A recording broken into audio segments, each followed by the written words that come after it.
Well, welcome everyone. If you're here, you obviously are interested in the role of faith in caregiving. So welcome, and know that we're going to be taking questions in the chat box. My moderator is going to be moderating that for you. You may want to also have a piece of paper and a pen handy because we're going to be talking about some practical suggestions for using your faith.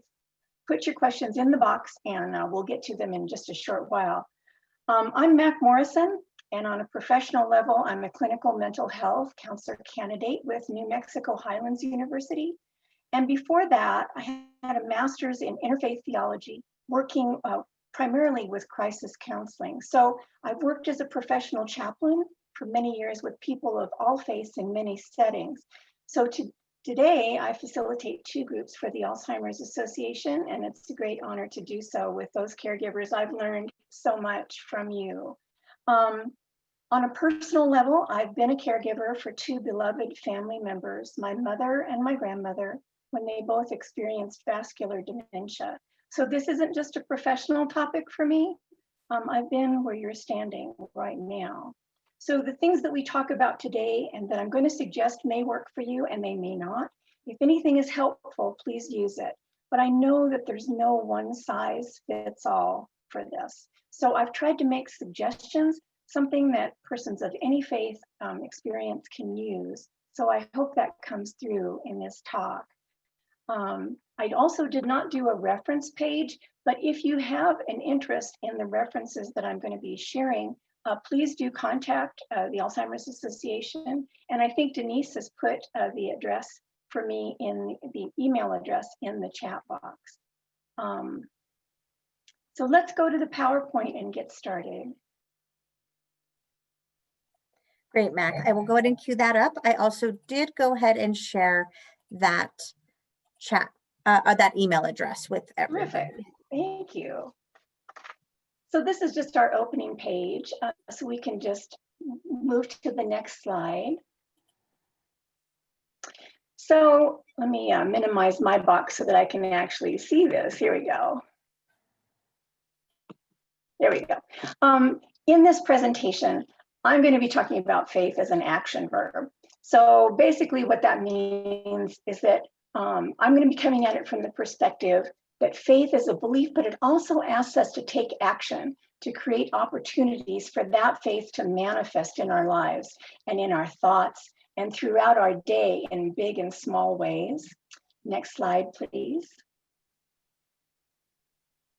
So when we're caregiving, one of the things that you probably know very well if you are a person of faith is that faith often ends up at the end of our to-do list. And sometimes we don't make it to the end of our to-do list. We get exhausted from caregiving. We rarely have time for ourselves. And COVID has made the usual opportunities for our faith practices so much harder. And yet, next slide, please. When we look at faith, it shows us some super important benefits for us. It's a means of connecting with our power source and with others. It helps us make meaning of the trials and hardships in life as well as the joys. It serves as a great comfort in times of grieving and loss and big changes. It empowers us to be our best selves and not to give up. And faith has been demonstrated in research studies to be helpful in recovery from illnesses and protective on times of great stress. So next slide, please. So caregiving is a huge stress. I don't need to tell you that. Caregiving has been shown to be as stressful as being a soldier in active duty wartime situations, as being displaced by a natural disaster like a hurricane or a fire. It's also as stressful as being homeless and living on the streets. Caregivers are at risk for depression, anxiety, and medical ailments that are triggered by this unrelenting stress. So faith is a big part of our self-care strategies. And unlike some options, it's free and it's healthy for us. Next slide, please. So if you're a caregiver, none of this is new to you. You know what stress feels like. Faith needs built into our self-care every day because it keeps us healthy and it protects us from that despair and anxiety and feelings of hopelessness. It helps us redefine ourselves in terms of who we are rather than what we do or what we own or what our job is. And this is a really important thing that we're probably going to come back to, because when you give up things in order to caregive, it really does force us into deciding who we will be as a person and not define ourselves exclusively by what our culture values so much. It also helps us answer some big life questions like, why me? Why my family? And if you haven't ever said this to yourself, you're one of the few. I did not sign up for this. What about my hopes and dreams? So these are important questions. Sometimes people of faith feel like they're not allowed to say those things. They're not allowed to ask those questions or even cry out to their higher power or God for those things. Next slide, please. So although we know good people get sick every day, Alzheimer's can really challenge our beliefs that a good life will be rewarded with a peaceful end. And you know, we hear this a lot, even though intellectually we know that people get sick, really nice people, people who've done nothing wrong, they get sick from things that are sometimes incurable. You know, there's this little voice in our head that says, oh, if I just do everything right, then I'm going to have a really great life and nothing bad will happen to me with the people that I love. And yet we know in our hearts that that's not really true out of what's basically insensible. And if there is such a thing as an insensible disease, Alzheimer's would be it. So our faith may be directly challenged and we may get angry at God. Faith tells us that God is big enough to handle our anger or lack of trust and help us through this.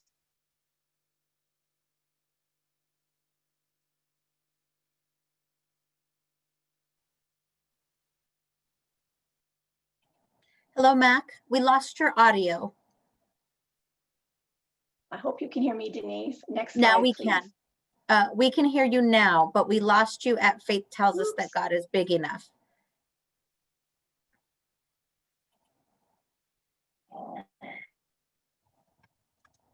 Next slide, please.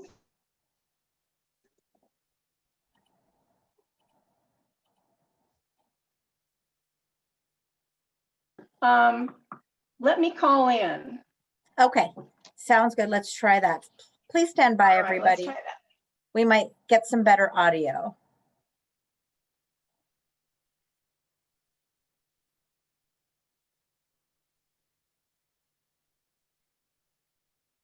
Oh, wait a second here.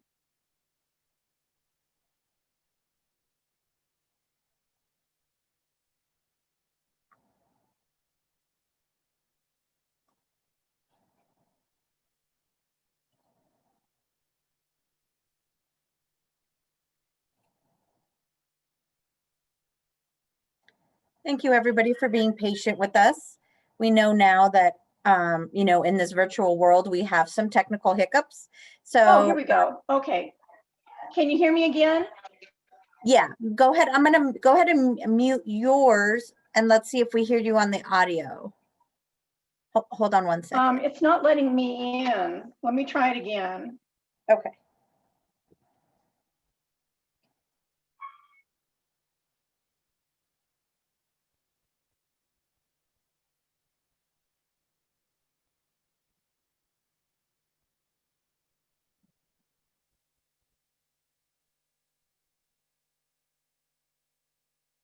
It is dialed. Okay. One. Okay. Can you hear me okay? Am I back? We could hear you. Okay. It's not letting me use the phone fill. I'll just keep going. So Okay. here's an example of a caregiver who faced some very hard conditions. We can relate to this. So Jesus regularly took care of other people, lots of them, who were sick and in pain. Everywhere he went, people made demands of him to give them all of his attention, his energy, and care. Some of them were hostile and tested his patience and inner strength. He rarely had time for himself or recreational activities, but people would find him off alone at times praying. So the assumption is that he knew something that all healers know, which is that our strength comes from a source of eternal energy and we need to replenish it. It was his filling station and he needed the high octane stuff, and so do we. Next slide, please. So the Hebrew Bible tells a story about Ruth and Naomi. A younger relative in the prime of her life chooses to remain with her older female relative and care for her since there's no one left to do so. She does so with great love and loyalty. Although she has many choices, her devotion to the older woman is remarkable and she sees to the older woman's needs. We don't know if her older relative was impaired, but we do know that she never suffered as a result of the younger woman's care and devotion. Next slide, please. So the sacred texts of every faith have examples of healers who really didn't feel up to the task. And yet, you may have been called to help another walk through a very hard journey. Do not underestimate who you are. And this quote on the left is one that I like about healers being spiritual warriors. That's really true. And I think those of us who have been caregivers and who are people of faith really feel that we are walking through some difficult territory. Next slide, please. But, wait, aren't you tired of friends telling you what a saint you are? If that hasn't happened to you, you're one of the few. Doesn't that approach sometimes feel like dismissal of the harsh realities of caregiving and the toll that it takes on you? People can say incredibly trite things to try and make you feel better. Sometimes there's an undertone, well, I would never make those choices like you have, So if you haven't felt that way at times, you may be headed for sainthood. Congratulations. But it's true that this difficult journey will be what we make of it and how we define our role. In the end, and there will be an end, unfortunately, each of us will have chosen who and what we have become. So will we have grown in love and inner strength or something else? Next slide, please.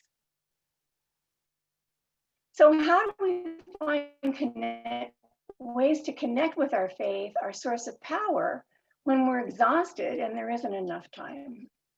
So don't put your spiritual life last on your list, and it is a choice. I know how difficult caregiving can be, but it's still a choice. Make room for that, and we're going to talk about some ways that you might be able to do that. See yourself for who you are, and that is a person who's worth it. You are precious. Be creative. There's ways to build this into your day. We're going to talk about those. And don't rely on others to bring you those experiences. Now, we're going to come back to this, but during COVID, many houses of worship of all faiths have closed, or they're doing things online. And if you're working online too, or just spending too much time online, the idea of doing church or synagogue or your mosque online is really a difficult proposition. But we're going to talk about some remedies for that. So next slide, please. So here's a few ideas, but you can be creative and you can come up with more, because I'm sure you are a very intuitive, tenacious, creative healer. Next slide, please. So we're going to start with a few of these. If your house of worship is closed or online, reach out to the leadership to see if there's small groups you can meet with online. Find outreach ministries like Stephen's Ministers, if you're Christian, who can listen and pray with you. Now you might say, well, that's perfectly obvious, but I'm surprised when I talk to people, how many people have not actually made contact with their spiritual leaders and reached out in that way. Don't hesitate to do that. Create your own faith service at home. Don't wait for someone else to do it for you. You can light candles, you can read sacred texts, you can sing, you can play spiritual music. And if you do that, you can include your family members, including, if it's possible and realistic, the person that you're caring for. Another one that I've learned from my caregivers is to order daily meditations in the faith of your choice and set a time daily to read and talk about and share those meditations with yourself and your family. It's amazing how much that can improve your mood and help you to feel closer to God in your life. Next slide, please. So here's some more simple and easy ones. You can create opportunities to connect with the natural world that remind you of your spiritual life. You can pray a lot. You can listen to uplifting music when you do the dishes, drive, you can fix breakfast or dinner. And you can also really retain a nice positive mood from that. And Denise, I just realized that you don't have one of the slides that I have. So I'm just gonna leave the screen on right now for just a minute. And I'm gonna tell you about something else. So, and that is the healing power of music. So coming back to the uplifting music part, research demonstrates that music touches a part of our brains and souls that mere words can't. Find spiritual songs that you can share with your loved ones, hymns, chants, classical music, positive music from the past that may help you and them connect with you and your God. At the very least, it'll provide a positive atmosphere, but sometimes surprising things can happen. And I'm going to share a couple of those with you. So my grandmother came from Scotland, and when she developed vascular dementia after a stroke, I would go to visit her. We had her in a nursing home at that time because we couldn't manage her care alone. And I would take her to the atrium where there'd be beautiful plants and birds flying around. And one of my relatives in Scotland said, you know, her favorite hymn was Lo, How a Rose Ere Blooming. Well, I didn't even know the hymn. It's an old one. And I thought, okay, I'm just going to bring that and I'm going to play that for her. Well, when I did, I was absolutely shocked. Now, she had not spoken for at least a good year, but she began to sing that hymn in Gaelic, which was the language that she had learned as a child. And I was so moved by that. She just sang and sang. And I realized that I was connecting with her as a little girl. And it was just such an incredibly powerful experience. So when I was in seminary, I shared that with a friend of mine who was from an older Hispanic family. And her grandfather was also in a nursing home with Alzheimer's. And so she decided that she would try that. She would go down there and she would play one of her grandfather's favorite songs that he heard in church, which was Señor, te necesito. And so she was kind of hoping that she'd have an experience sort of like what I had, and that maybe he would sing with her. But what happened instead was that he looked up and tears just ran his face. And she felt like he was having some kind of spiritual experience with God in that moment. And she was singing along with the music. But she said after he passed over, that was the image that stood in her mind the most, was seeing him looking up towards God and tears coming to his eyes. So keep that in mind, that music is a very powerful tool. It's a powerful tool for you, and it's a powerful tool for the people that we're caring for. Next slide, please. So some more practical things. You can talk to God, your higher power. Really and truly, I mean, if you haven't been one of those people that has conversations with God on a regular basis, I encourage you to do so. The other thing that many of my clients have reported is useful is doing a spiritual journal each day. It makes you aware of the little tiny things that creep into your life that are very spiritual. And one of my clients described that he was really unable to get out during the day. It was, his schedule in the house taking care of his loved one was so busy, but there was a big cottonwood tree outside his window, and the doves would nest in that cottonwood tree, and he would watch the babies growing and fledging, and so many little animals were in that tree. And so every day he would walk over to that window and just spend 1 minute looking at that beautiful tree, and it reminded him of his own spirituality. So some people kind of want to do this at night before they go to bed. What did you experience during the day that connected you to your spirituality? And it makes you look for those little things that really are uplifting, but because our lives feel so chaotic, we may not notice them. So what are you grateful for? These could be very simple things like I have enough food to eat, I'm alive and breathing, Doing gratitude lists can be really helpful. I realize that sometimes at night, you're just so tired that you just fall into bed exhausted. So sometimes before you go to bed isn't the right time to do it, but you'll figure out a time that's best for you. Next slide, please. Another possibility is to walk a labyrinth. Every major city in our country has at least 2 or 3 labyrinths. They are an ancient practice of walking, but what they do is they're a meditative walk. So it often helps people kind of connect to where they've been and where they're going. There are even some labyrinths here in Albuquerque that are ADA compliant. So if you have a relative that's in a wheelchair and would like to go, those are a possibility. Also, if you're living in a country location, a lot of people have made them in their backyards. So you can look online for the labyrinth locator, and you can find one that's in your state or in your town that may be located in somebody's backyard, and you can call them, and oftentimes they will let people come in and walk them. I recommend it. It's a very ancient spiritual practice that goes way, way, way back, predating the Christian church, but then the Christian church has used them a lot, as have other faiths. Next slide, please. You can also do Tai Chi or yoga. Those practices really help us connect with our body and our emotions. And some people find that to be a very spiritual experience. It's also really good for your health. So you get kind of a wonderful benefit both ways. Next slide, please. So here's another topic that comes up a lot. When we are going through this as caregivers and we are working with a loved one who has Alzheimer's or another form of dementia, we're watching them slip away one step at a time. And because of that, what we're dealing with is what's called complicated grief. And that complicated grief is hard to work with and hard to identify because the person hasn't left us yet.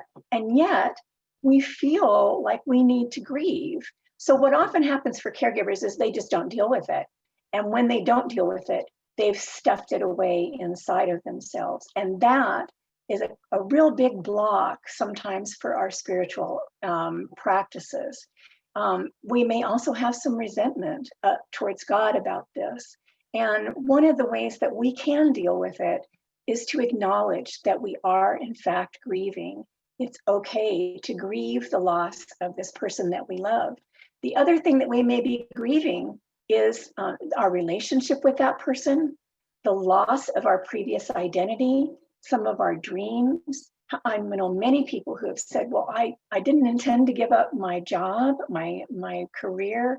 I didn't intend to devote my entire retirement to taking care of a person with Alzheimer's. I had all these hopes and plans for what my life was going to look like in the near future.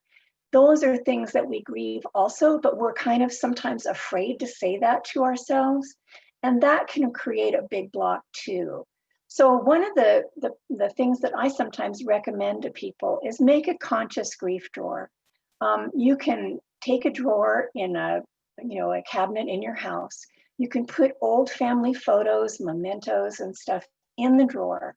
And then once a week, more or less, whenever you want to, you take these out and you allow yourself to grieve. And that's really important because that acknowledges the loss.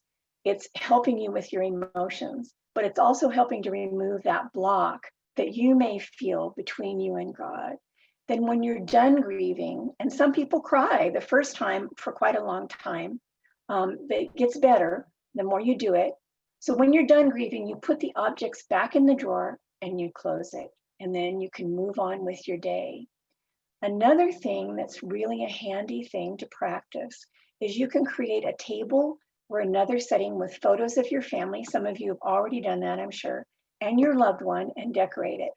Now, it helps you to remember the good times and helps you to stay grounded, but I'm going to share another experience from a client of mine that I thought was just fabulous. He was taking care of his father with Alzheimer's, but they weren't allowed anymore because of the Alzheimer's to participate in some of the activities that they loved when they were younger together. His dad used to take him fishing, And when they would go fishing, they would spend all day out on the water in the boat. They might not catch a fish, but they spent so many times talking and sharing stories. And it was just some of the greatest memories of his life with that dad of his. So what he did, instead of creating a table, is he got his dad's fishing tackle box, and he put all of the mementos, pictures of them together, pictures of them at fishing contests, all kinds of things, and he put those in the box. And that was what he used to celebrate the good times that he had had with that person, and also to grieve sometimes. So next slide, please. So about the media diet, I know you know what I'm talking about, because this month has been a Mr. Toad's wild ride. If television or social media has your blood pressure going up, put yourself on a diet. Don't let your loved one watch scary or anxiety producing things either. There are people who have certain kinds of dementia who have a great deal of difficulty discerning reality from fantasy. So if they're watching something that's really scary and dangerous, or really violent, they may actually think that those things are actually happening, and that's going to amp up their anxiety and sometimes will precipitate some difficult behaviors. So keep that in mind. House and garden television is always a good one, but there's different things that you can put on and watch with your loved one together, or if they're in a nursing home, make sure that the channel is turned to something that's very uplifting. So limit your political discussions right now if they upset you. There's stuff that's fast moving in that area. Alzheimer's is anxiety producing, so be aware of how big an impact this has on your ability to cope. Everybody has a limit.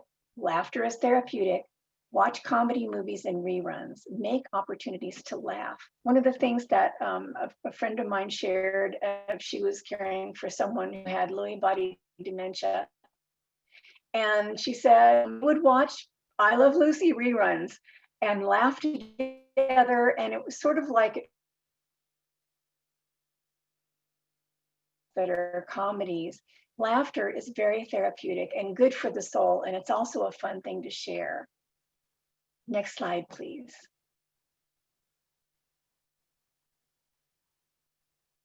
So another thing that some of my clients have shared is that they can't get out to the park and walk around. They don't have the time. They may want to get out in nature, but it's really hard to do. It's hard to plan around that, and we understand that. So what some people who have a backyard or even a patio have chosen to do is make a backyard altar where you can make an inviting place to sit under a tree or out in the open and meditate and pray. These are 3 examples that 2 of them are from clients of mine, and the other is just one I got off the internet that I thought was kind of cool with the blue bottles. But each person sort of brought out their own spirituality in these inviting places. And they just put a chair out there and they'll sit, or sometimes they'll sit on the ground and just spend a few minutes to just kind of gather their thoughts and pray and meditate in this beautiful place that they've created. And a lot of it is very simple. You notice the one on the right is just a bunch of trinkets. That was from that individual's children. And it was, they also were feeding the birds there. And so it was a very special place for the whole family. Next slide, please. So the other thing that we want to talk about is connecting.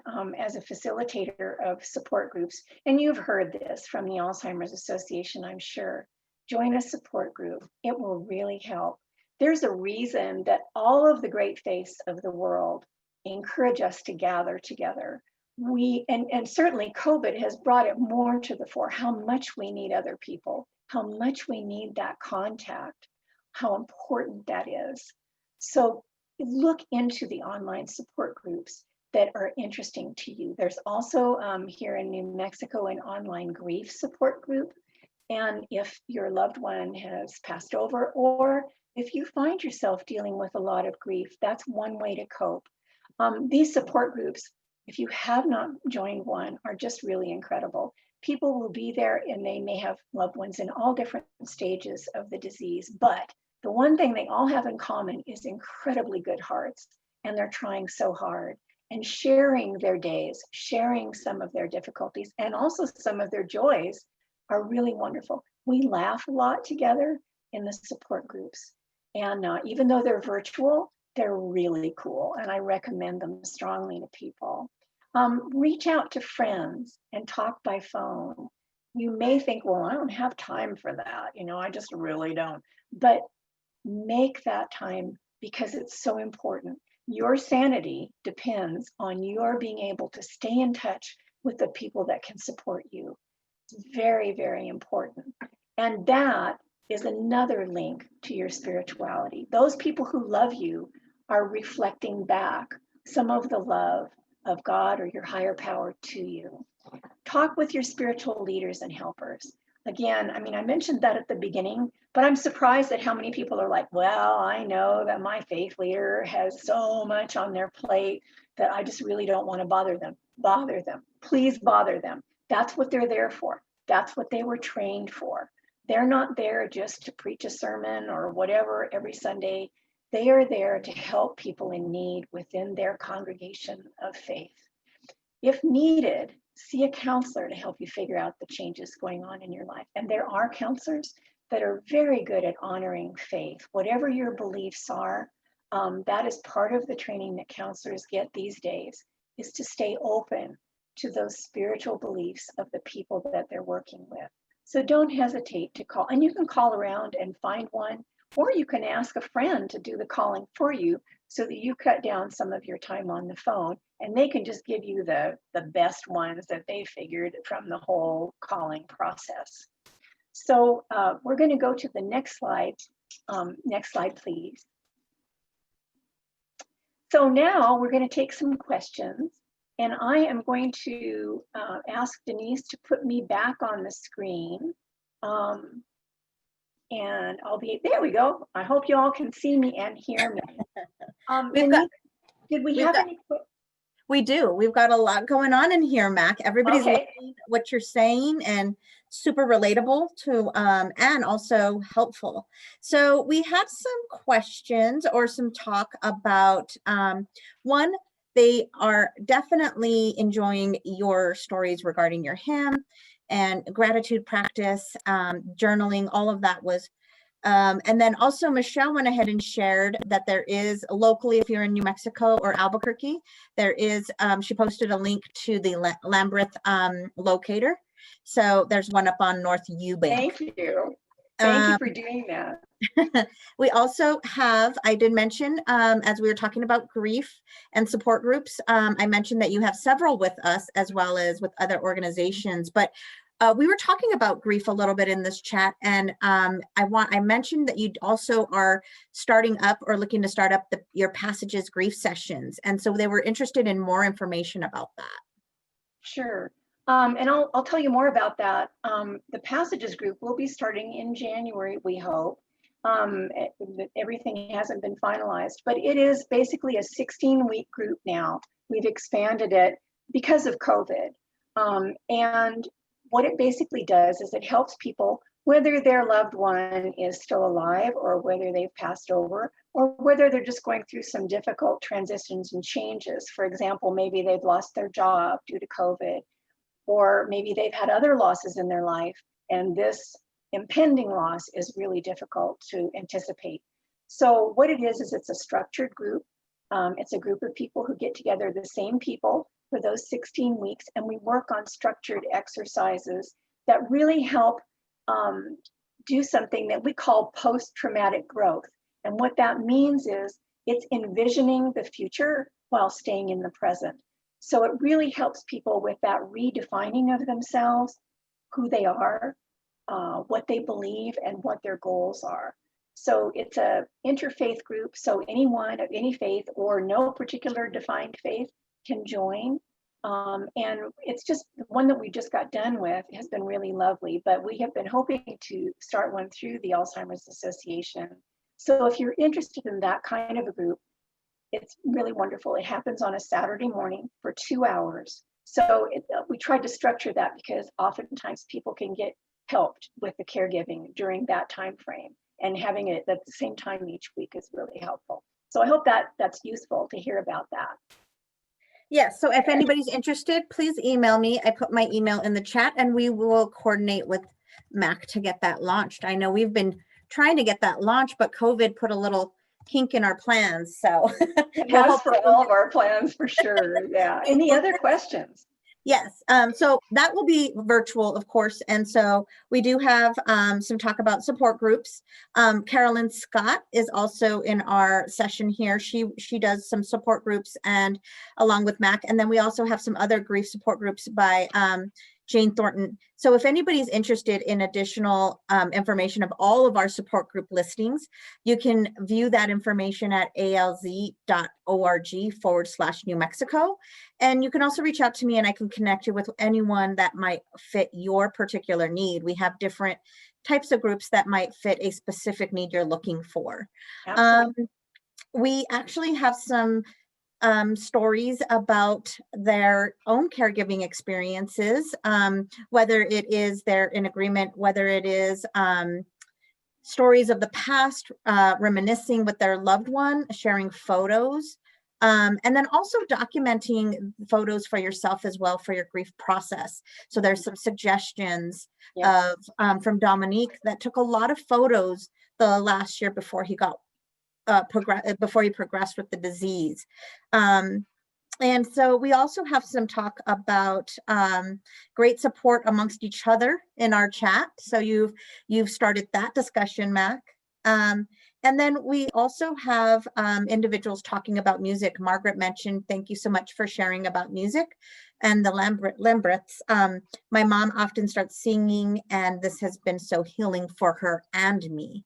So awesome. That's really awesome to hear. And I'll tell you something, as part of our spiritual journaling, one of the exercises that we did in the passages group this time was we had people identify 3 songs that they found the most uplifting and the most positive in their lives. And they, in order to find them, they had to listen to a lot of positive music, obviously. And then they brought them to the group and we played them and we read the lyrics. But what was interesting for everyone in that group is that after those songs had played for the next week, many of the people, and I was one of them, reported hearing those really positive, uplifting songs in our head. One of them was just so beautiful. I actually dreamt about it. I mean, it was like actually playing in a dream of mine. So it has a very deep impact on people. So even just playing that uplifting music while you're making breakfast can really change things, the whole atmosphere of the house. So thank you for sharing your experiences. Other experiences or questions?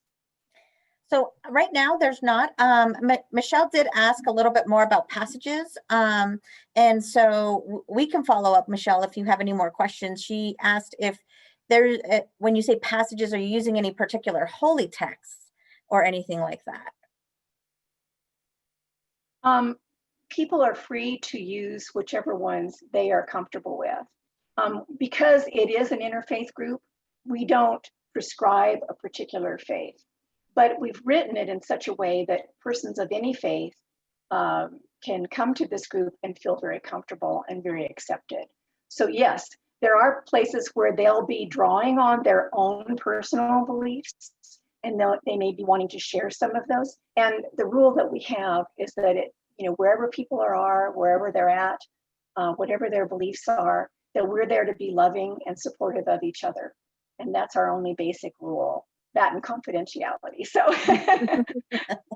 thank you, Mac. So go ahead.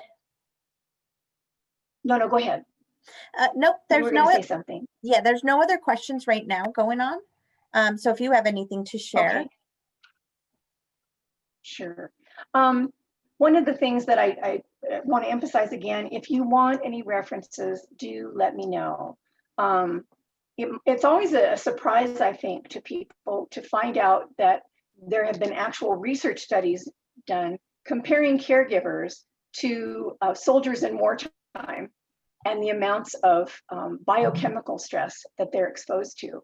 So that's kind of shocking, but it may also help you to understand what's going on in your body throughout this. And oftentimes people will end up feeling a lot like soldiers in wartime. So one of the things that we see from soldiers is sometimes they'll question, they'll talk to God, they'll say, why is this happening? You know, I just saw a bunch of my friends, you know, being wiped out. Why? You know, and the same thing happens with caregivers. They'll be saying to themselves, why is this happening to somebody in my family? They've lived such a good life, you know, but we all can think of examples of people that really lived wonderful lives, very giving lives, and yet ended up with some devastating disease at the end. So if you're interested in that kind of research, you may not want to read it, but if you do, we've got it. The other thing that I wanted to suggest too is that we as caregivers and all of us, I think, have had that experience, that we are incredibly, incredibly good-hearted people. And, you know, one of the things that I love about the facilitated support groups, and I can't say enough good about them, is that, you know, people come into the group and sometimes they're just really kind of at their wits' end. And they come out of there feeling like, oh my gosh, I'm not alone. I'm not alone. And not only that, they're struggling with the same things, and yet they're such good people. And so that's a very uplifting experience. And many of the people do share faith experiences with each other. So I would encourage you, you know, if you're thinking about it, do make the time to join a support group. Thank you, Mac. We do have some more recent comments that have come in. Okay. We have a question. If you would be willing to share your slides and references, I again posted your email. I'm happy to post your slides if they are shareable. Absolutely. Yes. Okay, so I'll go ahead and upload those to the file tab in just a minute. But also we have that you they really appreciate the studies you mentioned, and they're probably going to reach out to maybe get some more info on those. Dominique wants to share that she always does ask herself that this disease exists and why is his memory erasing. It's very sad. And some suggestions were also Me.TV, which shows a lot of classics. And Carolyn Scott, one of our support group facilitator, known as the Nancy Drew lady, reads a lot of classic books to our constituents. And so that is helpful for them because they are concrete in their long-term memory, our loved ones with dementia disease. And so these sort of things actually activate that, and they feel a little bit more, they gain self-confidence because they feel more confident in what's going on and even reminiscing. And that's when they become great storytellers. So I did go ahead and also share here. Let's see. So if you want to dive into Dominique's comment about that this disease, she often asks herself why this disease exists and why is his memory erasing, and then feels very sad. Yeah. And Dominique, thank you, because I think the issue that you're raising is one that many of us have experienced. And, you know, I think we all kind of come up with an answer that's good for ourselves. There are faiths that teach specific things about trials and tribulations. And, you know, there are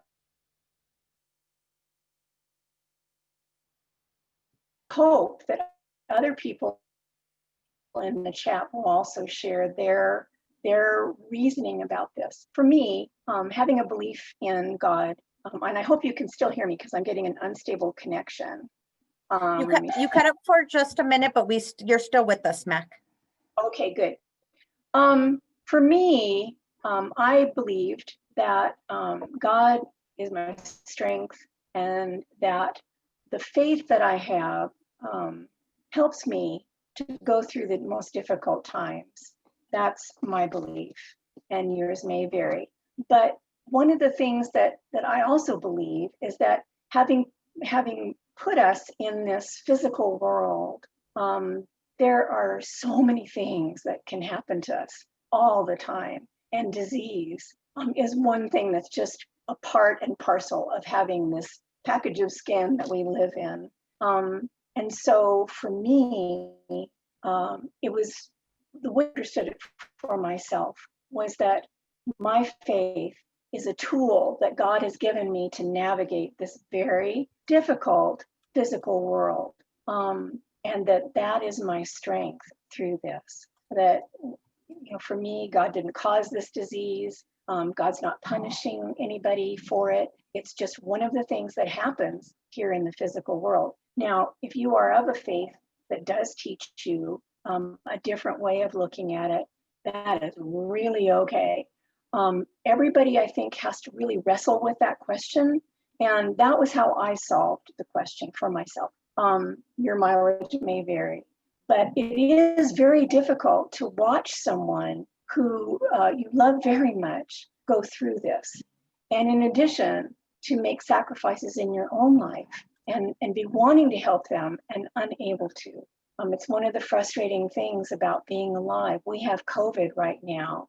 There currently is no cure for it. We don't understand why people are dying of it. It's not fair, but it is a part of our physical world to get diseases and illnesses, and sometimes people do die of them, and it's very sad. So I don't know if that's helpful or not. I'd love to hear other people's thoughts. It's too bad that we can't get together in person and talk about this, because normally we would have a really good discussion.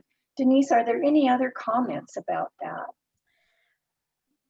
No, not right now. I did want to just let everybody know I did go ahead and make the slide deck available. I lost her. We hear you, Mac, but you might have lost us. Can you hear me now? Yes, I can. Okay, great. Dominique did mention that helped. So thank you for that.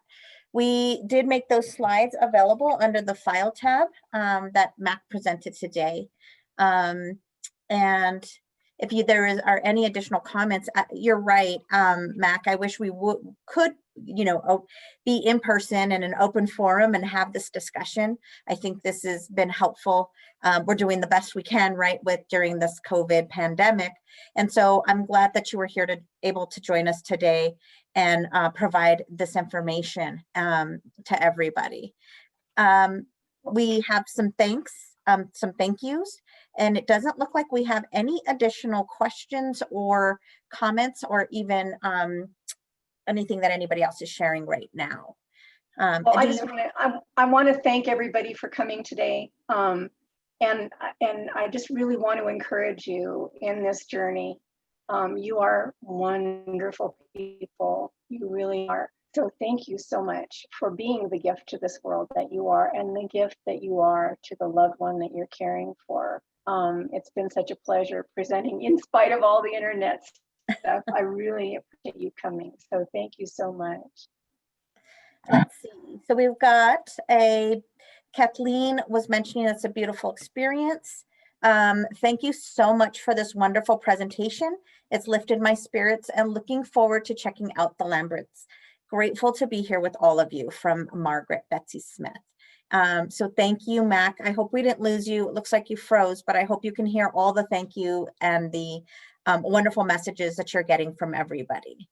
If anybody has any need for any support groups or resources, I did go ahead and post Mac Morrison's email. It is mcmorrison2009@gmail.com. My email address is also in the chat. It is dnparras@alz.org. And then you can also find our support group listings at alz.org/New Mexico. It looks like we lost Mac. But again, thank you all for joining us today. And please reach out if you need any resources. Thank you.